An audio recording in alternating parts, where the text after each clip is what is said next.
Bonjour et bienvenue à l'émission Autour du compte. Francis Désilet au micro. Quelques jours après la journée mondiale de la radio, le 12 février passé, je salue tous les auditeurs, auditrices, toutes celles et ceux qui nous écoutent, parfois en direct, je sais qu'il y en a, on m'en parle un peu, ceux qui nous rattrapent en diffusion sur les plateformes. Merci de nous parler, de nous faire signe, de nous dire que vous nous écoutez, c'est fort apprécié.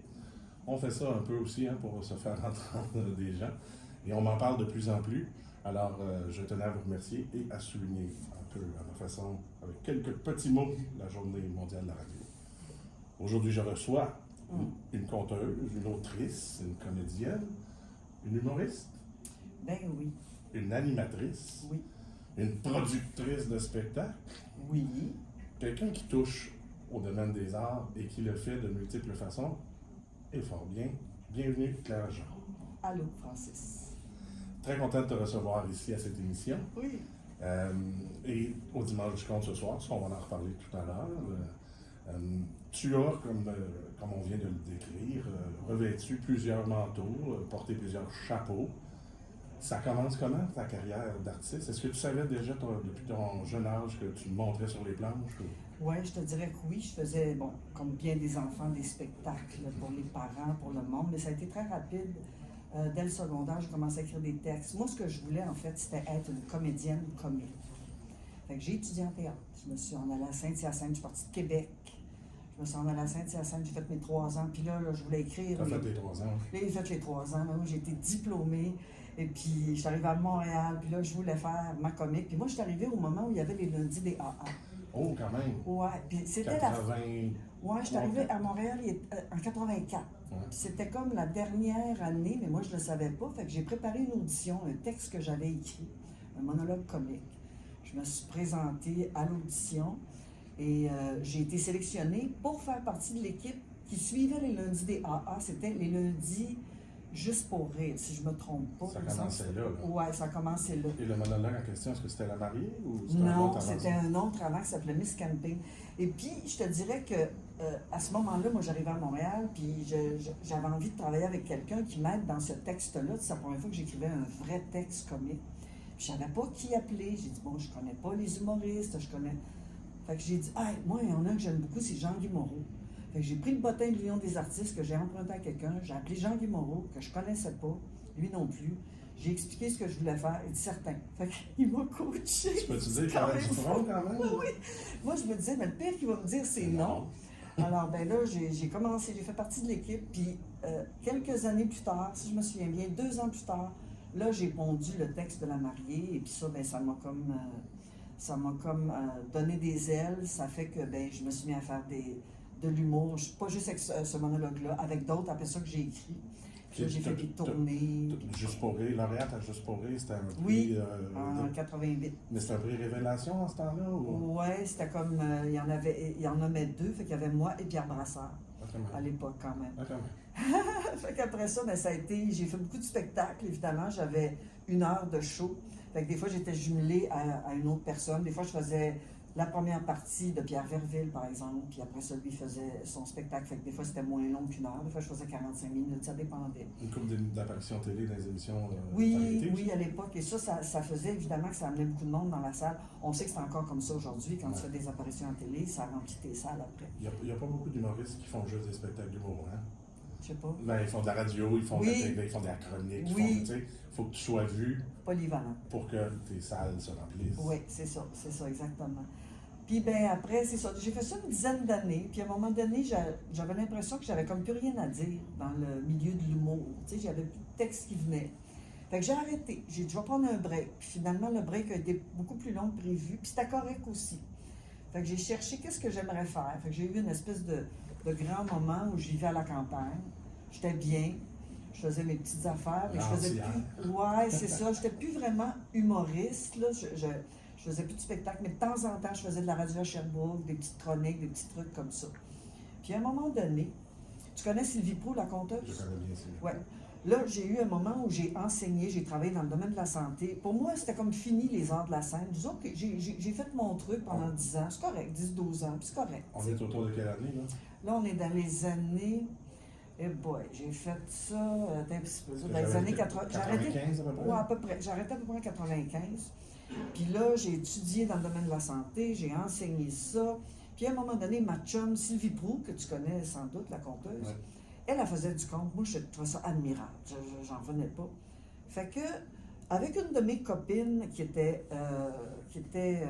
mon Dieu, je pourrais dire, enseignante, mais surtout peintre, elle avait comme un projet autour de Cendrillon. Elle voulait faire un livre avec ça. Elle m'a fait lire ce qu'elle voulait mettre là-dedans. Puis finalement, j'ai dit, ben, c'est pas un livre à lire, il faut que ça soit dit. Fait qu'on a monté un show.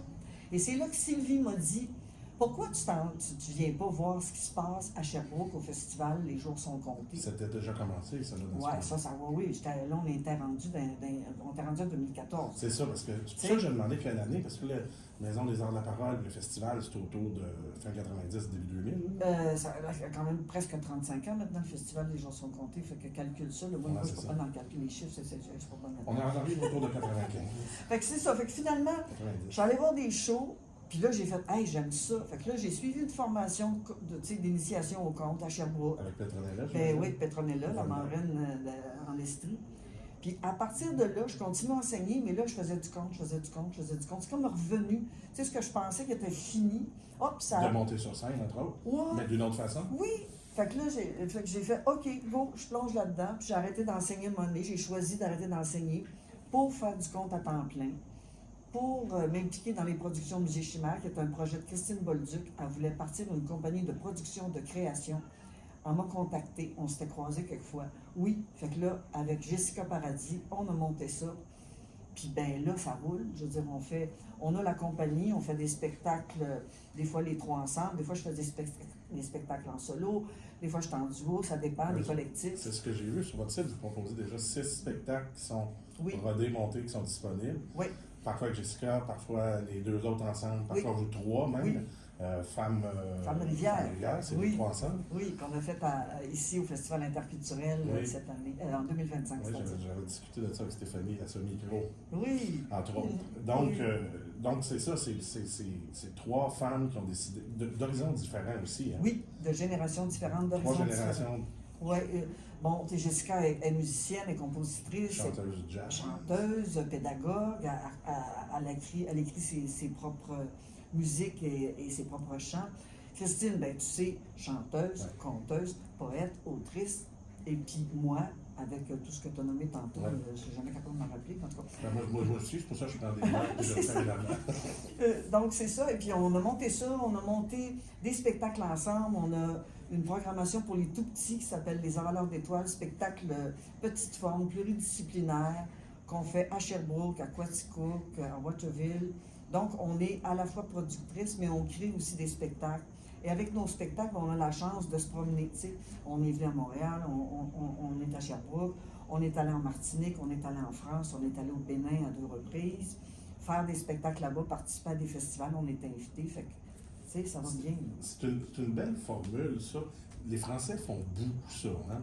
Se créer une compagnie, avoir une espèce de lieu de production pour pouvoir se lancer. On le fait un petit peu moins au Québec, c'est pas si courant que ça. Et en plus de joindre ses forces comme ça, puis de pouvoir avoir différentes combinaisons qui, Oui. qui vous amènent sur la route. Oui, parce que moi, c'est ça que je me rends compte, c'est que, tu sais, toute seule, chez nous, j'ai plein d'idées de faire des contes, de prendre des contes traditionnels et tout. Mais je trouve qu'on a besoin, comme conteur, d'avoir des gens, en tout cas, ça, c'est moi, j'ai besoin d'avoir des gens autour aussi qui me relancent la balle, parce que moi, je peux me la relancer, la balle, tout seul dans mon salon. Mais ça va être long. On a un regard extérieur. Plusieurs, même, je dirais. Fait que, tu sais, quand tu as une équipe autour de toi, des gens à qui tu as confiance, à qui tu peux montrer ce que tu fais, puis avec qui tu peux créer, puis que la chimie, tu sais, opère, mon Dieu, c'est important, tu sais. Surtout si tu t'entends bien avec. Ben, c'est ça. Parce que dans le parcours de la création, que ce soit conteur ou n'importe quoi, il y a souvent des grands moments de solitude. C'est l'écriture, Oui. et ça fait du bien aussi, à un moment donné, de sortir, aller voir le monde pour dire je suis en train de, à un moment donné, du bon côté. C'est ça. J'ai besoin de savoir, oui. Avec Musée Chimère, est-ce que vous produisez aussi des spectacles? Vous invitez des gens, vous Oui. les présentez? Oui, on invite des gens. Tu vois, on a eu Isabelle Doucet qui est venue, qui elle est conteuse, elle fait des marionnettes, elle est musicienne, elle fait toutes sortes de choses. Elle est venue pour les petits. On a des gens de l'étranger, on a eu Valère Aiguille qui est venu à quelques reprises. Merci. On a des Français qui viennent aussi. On a eu Chloé Gabrielli qui est venue déjà. Tu sais, on essaie de varier, mais toujours avec les budgets qu'on a, parce qu'on est toujours dépendant des subventions, évidemment. Bien entendu. Tu sais. Tout ça un peu en partenariat avec la Maison des Arts de la Parole? Pas toujours. Pas toujours. Parce que ça, c'est nous. On fait des projets, des fois, en lien avec eux. Ils vont nous on va s'engager, des fois, mutuellement, comme Marie, la directrice, elle est venue faire un spectacle. Mais on n'a pas de projet associé pour le moment. Ça ne veut pas dire que ça ne viendra pas, mais on est en très bons termes, puis on échange. Eux autres sont vraiment spécialisés dans le conte, tandis que nous, on fait du pluridisciplinaire. Mais c'est sûr qu'on est des conteuses, fait que des fois, on a des contrats avec eux autres. Je pose la question parce que vous êtes quand même deux des grands acteurs de la région. Oui. Il y a Steven Slab aussi qui commence à installer une autre génération, une nouvelle vision. Oui, c'est ça, c'est intéressant. Moi aussi, des fois, l'année passée, je te le dis comme ça, l'année passée, j'ai gagné le prix du public, la plus grande menteuse de l'Est. J'ai vu ça passer. Oui, alors, tu sais, quand même, alors on a des belles collaborations aussi avec Steven, ça, c'est chouette. Oui. Ce soir, au dimanche, qui auront lieu au bar Le Jockey, 1309 Saint-Zotique-Est, 19h30, tu vas nous présenter le Sentier des Souvenirs. Oui. Ça, c'est issu d'une collecte de contes? Oui, ça, en fait, c'est un projet de la Maison des Arts de la Parole. Okay. Ils ont engagé 3 personnes de 3 générations différentes pour qu'on aille collecter dans les résidences pour personnes aînées. Et à partir de ce qu'on a collecté, de ce qu'on a enregistré... Oui, c'est ça, pour les gens, la collecte, c'est d'aller voir des gens, les faire parler, les faire se raconter, nous raconter. Tu enregistres tout ça, puis là, tu repars avec certains matériels. Voilà, c'est ça. Donc, on a recueilli tout ça, on a écouté tout ça, et à partir de là, on a fait un genre de structure, de trame. Mais on est 3, mais chacun, on fait notre version. On a un personnage principal qu'on suit tout le long, mais disons que, comment je t'expliquerais bien ça? Moi, les dames que j'ai collectées, j'ai eu beaucoup d'informations. Donc, on s'est basé plutôt là-dessus. Mais si, disons, Jean-François Letourneau, qui est un des 3 un des 3 qui fait ce spectacle-là, lui, il va tirer des ficelles que moi, je ne tirerai peut-être pas du récit. Je vais comme axer sur d'autres éléments. Petronella, qui, elle aussi, fait partie du projet, quand elle raconte cette histoire, l'histoire de cette femme-là, elle le raconte au jeu, à sa manière, en tenant compte des femmes qu'elle a rencontrées. Alors, il y a un début, un milieu, une fin qui peut se ressembler, mais on ne tire pas les mêmes éléments et on ne le fait pas de la même manière parce qu'on n'est pas pareil, on n'est pas le même genre de conteur, conteuse. Je comprends bien, vous avez la même source, la même base, mais vous nourrissez chacun votre manière, puis vous le rendez chacun votre manière. C'est ça. Et en plus, il y a un conte traditionnel, mais on n'a pas le même conte traditionnel. Moi, je n'ai pas le même conte que Petronella au départ, qui fait partie du spectacle, si on peut dire. Est-ce que c'est du récit de vie ou c'est des gens qui vous racontent plus des... C'est plus du récit de vie. Carrément, parce que on s'est rendu compte que, bon, il y avait des chansons, mais des chansons que tout le monde connaît. Il n'y avait pas de trucs, oh, wow, j'ai jamais entendu ça. Il n'y en avait pas vraiment. Sauf que, évidemment, c'est majoritairement des femmes qui ont assisté, qui étaient présentes lors du collectage, et puis, ben, à qui on a présenté le spectacle. Donc, ça parle beaucoup des femmes qui ont traversé le 20e siècle. Qui ont vécu avec pas d'électricité dans la maison, pas d'eau courante, puis après ça, l'arrivée des voitures, l'arrivée de la radio. Oui, tu sais, qui ont vécu, là, tu sais, quand tu penses à ça, son nez, il n'y avait rien dans. Il mangeait, mais je disais pas d'électricité, pas d'eau chaude, rien, pas de salle de bain dans la maison. Puis là, ils ont vu ça avancer jusqu'à l'arrivée de la radio, pas ça de la télévision, pas ça de l'Internet. Tu sais, c'est quand même quelque chose quand on pense à ça. C'est une grande traversée, le 20e siècle, là. À partir de la belle époque, là, fin 19e, c'est fulgurant le progrès qu'il y a eu. Une personne qui passe au travers de ça, en effet, en a vu des choses. Là, tu as parlé de récit de vie, mais est-ce que tu te tournes encore beaucoup vers le conte traditionnel? Oui, moi, jusqu'à maintenant, j'ai beaucoup exploré le conte traditionnel, soit le conte québécois, le conte européen, même les contes des Mille et une nuits. Puis ça, c'est la première fois vraiment que j'allais dans un long récit de vie.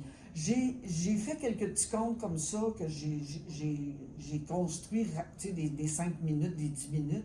Mais là, un long récit comme ça. En plus, entre autres, les concours de menterie, c'est ça qu'on fait beaucoup de récits de vie. Ah oui, ça, c'est toute une expérience. Ouais. Mais là, c'est la première fois un spectacle complet de récit de vie. Ouais, je trouve ça intéressant. Parce que, veux pas, j'ai des images de ces femmes-là dans la tête. Là. Moi, je dis, quand je parle, je sais de qui je parle. Je sais de quoi ils ont l'air.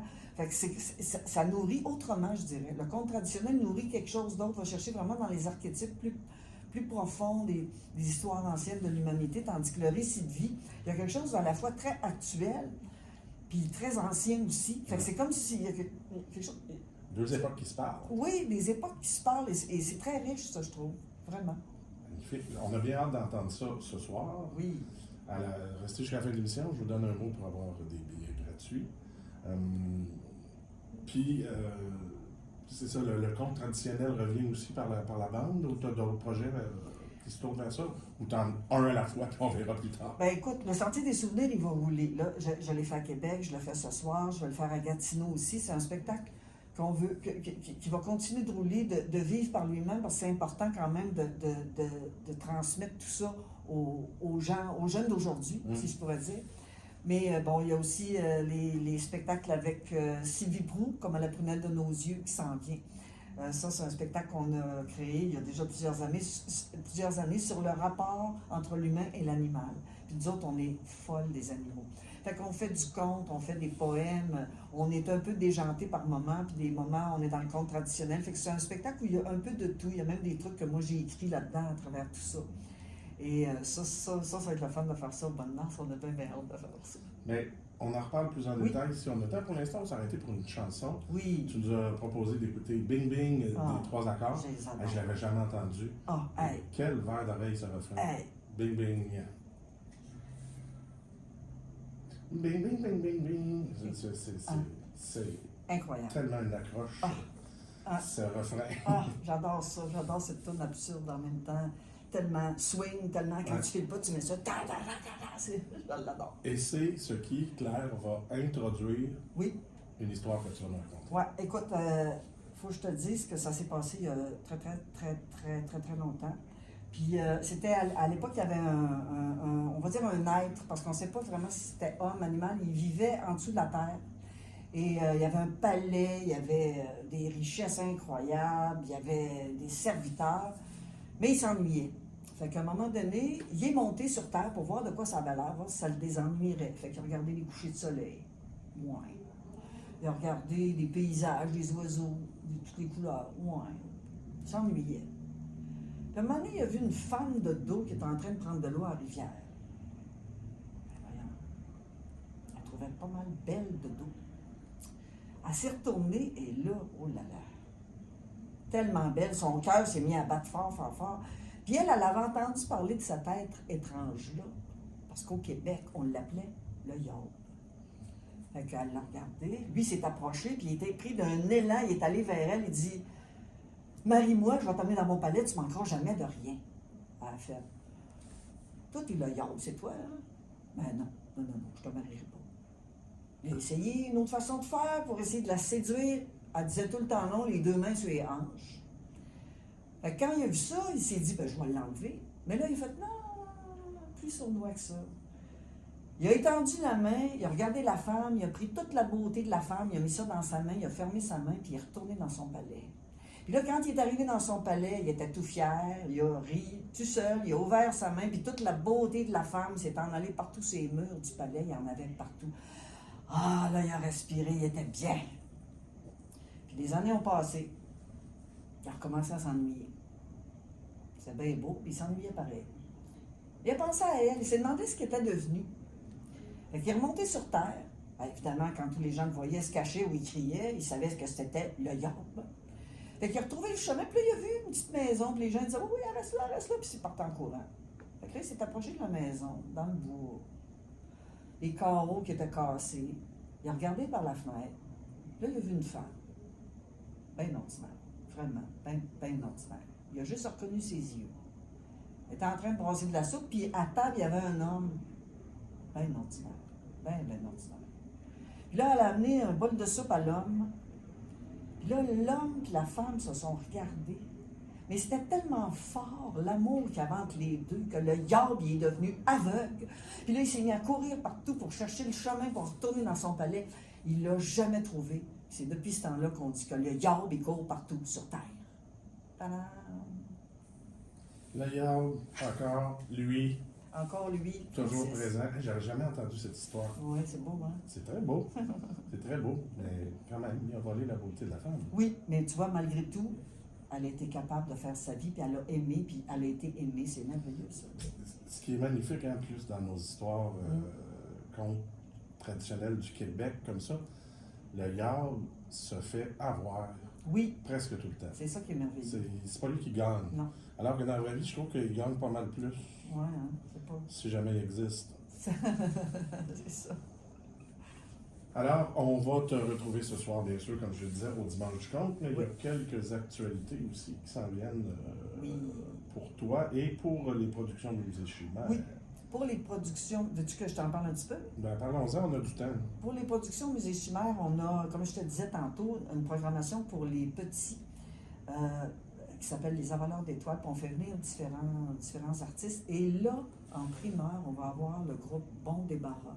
Oui. Avec leur spectacle Je m'en viens chez vous, ils ont gagné un prix Opus l'an dernier avec ce spectacle-là. Ils font des tournées.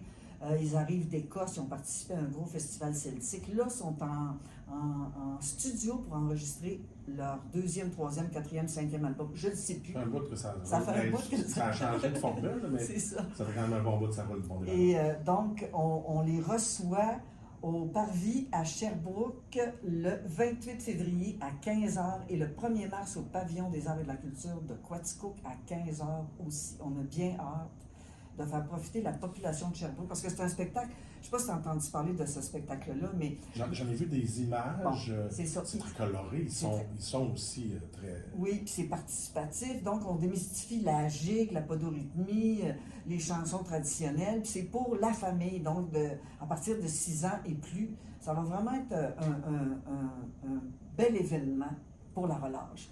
Et puis après, ben, j'en parlais tantôt, on va faire Sylvie Proulx et moi, notre spectacle qui s'appelle Comme à la prunelle de nos yeux, à la bibliothèque de Cowansville. Es-tu déjà allé là? Je suis allé là, puis ce que j'ai... C'est pas que la salle était hallucinante, tout ça, c'est le public qui avait la salle. Cool. Moi, je fais du compte, je discute avec le public. Oui. J'ai eu du fun cette soirée-là. Et qui était dans la salle, tu penses? Je sais pas. Sylvie Proulx. Ah ben là, c'est... Donc c'est ça. Fait qu'avec Sylvie, on fait ça le 26 mars et c'est gratuit. Fait que c'est ça qu'on invite les gens. Et puis au mois d'avril, à Gatineau, 3 spectacles du Sentier des Souvenirs. C'est le spectacle de ce soir. Oui, le spectacle de ce soir que je vais reprendre le 7 avril, Le 7, le 9 et le 10 et voilà. avril. Voilà, à Gatineau. Alors à surveiller aussi. C'est ça pour l'instant. Ça va ressembler à ça jusqu'au mois d'avril. Jusqu'au mois d'avril. Ouais. Puis après ça, ben, on s'enligne pour l'été, puis on verra ce qui s'en vient. Oui, et voilà. Il nous reste encore un peu de temps, ma chère Oui. Claire. Alors donc, qu'est-ce que tu veux me demander? Ben, je vais te demander, toi, là, Oui. dans tes projets comme ça, je pose la question, là, je t'avertis, c'est pas fin. C'est pas fin de ça. Le conte, l'humour, la scène, si tu avais à choisir une seule discipline. Et tabarouette, là, ça c'est pas facile parce que moi je mélange un peu les disciplines déjà, je peux pas. Oui, mais tu sais, les espèces de fameuses questions, il faut choisir. Oh ben regarde, ok, mettons, je te dirais le compte, mais c'est sûr que je vais toujours avoir des grains de sel, des autres affaires dedans. Je peux pas faire autrement. C'est clair. Chaque fois que j'ai posé cette question-là à des Oui, invités, qu'est-ce qu'ils disent? ben, c'est chien, ou je peux pas, non, on est déchirés, surtout les artistes. Ben, c'est Vraiment Oui. pluri et multidisciplinaires. Oui, c'est ça, exactement. Tu le sais, tu fais ça toi aussi, tu Ouais. chantes puis tu comptes. Fait que, on aime ça parce que c'est ce qui nous définit comme artistes. Ah, mais moi, On je est- choisirais pas. Ah oui? Ah, sans hésiter. T'enlèves la musique Ah, complètement? je pourrais l'enlever si tu Ah, me dis, ouais. tu peux ne faire que du compte, je vois. J'aime trop ça. Oui, mais en même temps, la musique fait partie de ce que tu es comme personne. C'est sûr. Bon. C'est sûr. Ben, tu sais, dans C'est un ça. absolu. Oui, dans un absolu. C'est comme quand il faut que tu partes avec juste avec une chanson sur une île C'est déserte. Pas facile. Je pense que j'apporterais Bing Bing quand même. Ah, moi, j'apporterais du trame, par exemple. Sûrement, quelque chose de même. Ouais. J'avais déjà fait l'exercice, on l'a fait avec Christian Cambalina. Quel album trame t'apporterais? Puis moi, j'avais choisi un album, puis c'est celui-là qui avait été choisi par tout le monde. J'étais bien content. Wow! J'étais bien Hein? content. Donc, on se dit à la semaine prochaine pour Autour du Conte. On se retrouve ce soir. Pour avoir un billet gratuit, à la porte, on dit le mot chimère. Au pluriel. Au pluriel. Restez des nôtres. L'émission Excusez la suite avec Marc Boidu.